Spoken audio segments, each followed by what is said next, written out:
کسی دل کو اللہ جب اپنے لیے خالص کرنا چاہتا ہے تو اسے توڑ دیتا ہے، بار بار توڑتا ہے۔ جب بھی اس دل میں اللہ کے سوا کسی اور کی محبت آنے لگتی ہے،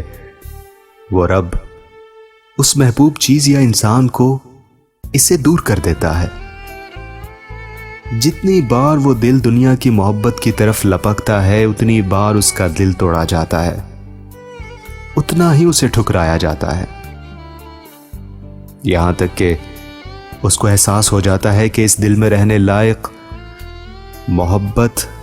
صرف اس رب کی ہے۔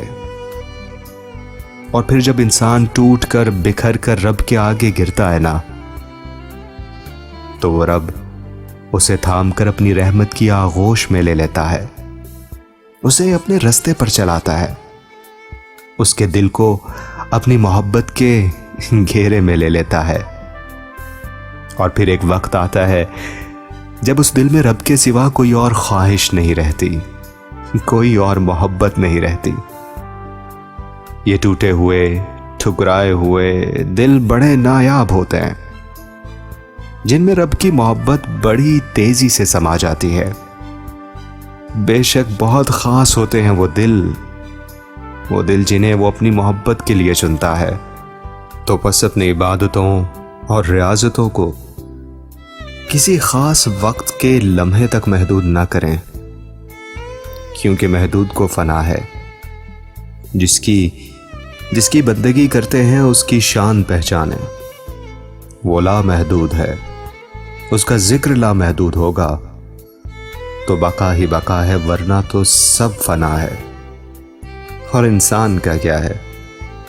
انسان تو صرف ایک مٹی کا پتلا ہے۔ مٹی میری فرض عبادت، مٹی نفل شبینہ، مٹی دے میں دیوے بالا، مٹی نور خزینہ، مٹی میرے علم دا منبع، مٹی حرف لکیراں، مٹی تو میں سب کچھ سکھیا، مٹی مرشد پیراں، مٹی میرا زیور گہنا، مٹی کپڑے لیڑے، مٹی لفظ کتاباں کلمہ، مٹی کاغذ گتے، مٹی دے میں سفنے ویکھاں، مٹی نو تعبیراں، مٹی اتے نظماں لکھاں، مٹی نو تصویراں، مٹی خواب ازل تو میرا، مٹی ابدا ماری،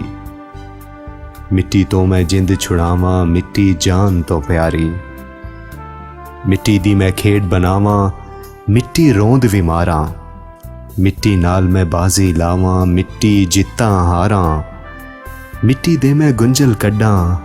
مٹی زلف سواراں، مٹی اکھ میں سرما پاواں، مٹی ہار سنگھاراں،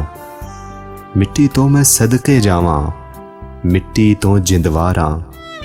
مٹی دے میں شگن مناواں، مٹی کھٹ کھلاراں، مٹی باروں کچھ نہ دس دی، مٹی اندر خانے، مٹی جیڑا آپے ہووے، مٹی نو او جانے۔